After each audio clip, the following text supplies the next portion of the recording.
Good evening, and welcome to 31 Horror Nights. It's October 1st, and tonight's movie is The Descent. I want to start out with The Descent for a few reasons, mostly because it's a pretty high-profile movie. It's pretty well-known. It won Saturn Award for Best Horror Movie, and it's also pretty solidly in the genre of horror movie. And when I looked at it, it sounded interesting. The plot reminded me a lot of the movie The Tunnel, which I really liked. The same sort of thing. People go underground. They're being chased by this subterranean humanoid monster. So yeah, that's why I wanted to start out with this one. And what I thought of it was, I didn't like it at all. I kind of hated it. It left a bad taste in my mouth. I would probably give it a 3 out of 10.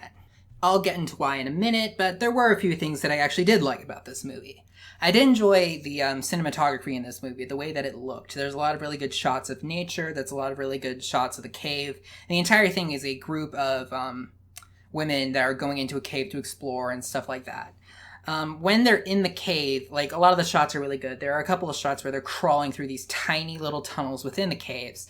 And it's very cramped the way that it's shot. It makes you feel like the claustrophobic sort of nature of what's happening, and I did like that. I also was under the impression going into this that a lot of the underground shots are going to be really dark, that you wouldn't be able to see what was going on for most of it, but they do have a light most of the time. They have flares, they have giant glow sticks, they have headlamps, they even used an infrared camera to see at one point. And so yeah, you could see what was going on, and I also liked the way that the colors worked. They have a bunch of different colors. They have orange one, which is sort of the default lighting, but they also have a red one, which makes it look like they're in hell, and they also have green lights, which makes it look like they're on an alien planet. And it's pretty visually effective in making this place look scary and just unnatural when they're down there. Now, here's something that I really didn't like about this movie, and it's not spoilers because it's clear pretty early on. These women are idiots. Like, they're all so stupid. They make such horrible decisions, and a lot of the really dumb ones are made not when they're in peril, not when they're frazzled. They're made at a point where they should know better. Like, pretty much at the beginning of the movie, one of them, Juno, she is the one who gave them directions to the cave, and they established earlier that they were going to this cave that a lot of people went to. They called it a tourist trap at one point. They were sort of like turning up their noses at it, saying that it wasn't going to be exciting. But she leads them to a different cave without telling them. And this cave is uncharted. Nobody's been there before, and she wanted them to explore it and give it a name and stuff like that. And I think she should have told them about it, but 2, apparently it's protocol that they send out, like, okay, we're going to this cave, and if we don't come out by a certain amount of time, you need to come looking for us, and that makes sense. But apparently she didn't tell anybody that they were going to that cave, so nobody would have even come to find them. And surprise, surprise, there's a cave in. This is just something you make when you're just asking for death. And it's just a really dumb way to get the plot going. There's also a point where one of the characters thinks that they see daylight. It's not daylight, it's phosphorescent rock, but they think it's daylight, and it does look like daylight. So she starts running in the cave, and she falls into a pit and breaks her leg. And this girl, they established, was a base jumper. So she's just one of those people who really should know better. But she does stupid things and gets herself injured, and her injury, surprise, surprise, is what ends up doing her in. That brings us to the subterranean humanoid monsters that they come across in the caves. Ironically, considering how dumb these women are, they didn't even need the monsters. They probably would have done themselves in, but the monsters help things along a little bit.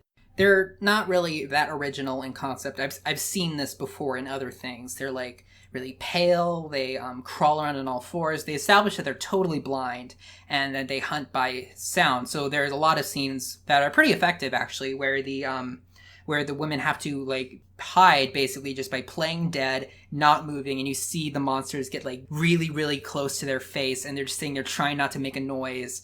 And that's some of the parts that are really effective in this movie, like the quiet moments where you feel like something's going to happen at any given second, and that was pretty effective.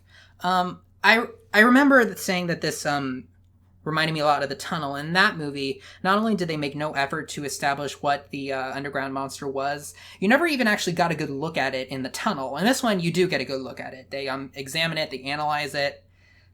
I mean, it didn't ruin the movie, but I feel like if you never really got a good look at what was attacking and killing them, it would have been a little bit more effective.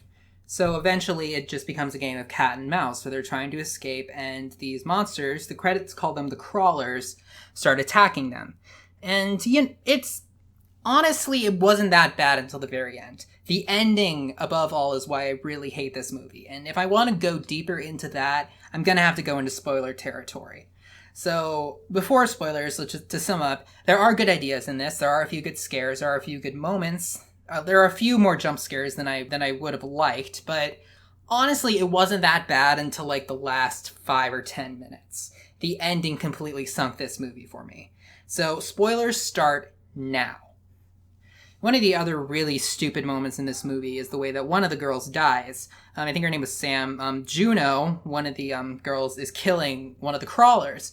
And, like, this is after the crawler's dead, and she's, like, sitting there trying to get her bearings, just standing there, just being frazzled and stuff like that. And then she, like, hears something behind her, or there's, like, a breath, or there's a touch, like, something she senses behind her, and without even looking, she, like, swings, like, the axe that she was holding.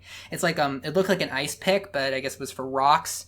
And it's one of the other girls, Sam. And it definitely looks like she dies. You could see it go inside one side of her neck and out the other. Now, Juno shouldn't have just swung wildly, willy-nilly, but seriously, like, you see your friend, like, just standing there in the dark, like, trying to get their bearings, like, all frazzled, all scared, and you decide to, like, very quietly sneak up behind them and, like, establish that you're there right away and, like, try to, like, grab their shoulder or something. Like, I'm not gonna say that she deserved to die, but what do you expect? Like, so yeah, she dies, and later on, she thinks that Juno killed her in cold blood. So she didn't die immediately. One of the other characters, Sarah, I believe her name was, finds her, and Sam tells them, Juno killed me in cold blood. So overall, this is all just another very convoluted, kind of stupid way to get tension among the characters. Speaking of which, Sarah, at the beginning of the movie, her husband and daughter died in a car crash. And at one point, she starts thinking that Juno had an affair with her husband before he died, and they gave you some kind of clue, like there's like a memento that Juno has that Sarah thinks is like a gift from her husband, but it's not explained very well. There's not attention drawn to it as it's happening. And there's also the scene where she sees the dying body of Sam, and like she's trying to tell her something, but it's so mumbled, and her mouth has like so much blood in it that you can't even understand what she's saying. And so many of the things that they set up are not explained very well, and they have this impact, and you feel like it comes out of nowhere. Like, I don't need to have things spoon-fed to me, but there's a better way they could have done it. They could have done it in a way that drew your attention to it without, like, giving away, oh, this is going to be the twist. Like, for example, in Saw, one of the twists is that a key to one of the cuffs was in a bathtub and it went down the drain. And you actually did see it at the very beginning of the movie. There's a light attached to it and you see it go down the drain. They focus on it. You don't know what's happening, but you at least see it. You acknowledge it. You're wondering, what was that? Is that going to come into play? And when it does come into play, you're like, oh, okay. But in this one, all of the big things that they want to have like a huge impact, they don't have attention drawn to it. They're not explained very well. So, with the barely coherent, dying girl telling her not to trust Juno because Juno killed her in cold blood, and this other maybe sort of thing that she finds, thinking that it's a gift from her husband. Actually, it's not even confirmed that Juno had an affair with, Sarah's husband. It's just implied, and very, very vaguely at that. But that, including the, fact that Sarah started losing her grip on reality after her family died. That leads Sarah and Juno, they're the only two people left. Sarah like stabs Juno and leaves her for the crawler so that she could escape herself. Now, that was something that I really didn't like about this movie, because even if you could say that she just completely lost it at that point, which I do buy, like you see her kind of just snap at one point, but that's just a terrible thing to do. And just the thought of that, the person doing something like that, surviving, is just terrible. But this brings us to the ending. There are two endings. The one that was shown in America and the one that was shown in Britain. And both of them have her, like, try to run away. She falls over, and then, like, she passes out, and then she wakes up. And you see her, she sees sunlight, she comes out, she gets out of the cave, she runs back to the car, she drives away. And after a little bit of waiting, she turns, and then she sees Juno in the car seat with her, and she's like a dead body or something, and like and then you see her like wake up in a shock, and the American cut ends there. In the British cut, it like zooms out a little bit, revealing that she was still in the cave the entire thing since she woke up, because she fell over and she knocked herself out. Everything after that was just a dream that she had. She was never really out of the cave. And you see her hallucinating, seeing her dead daughter, and you see one of the crawlers like come up to her, and that's where it ends in the British cut.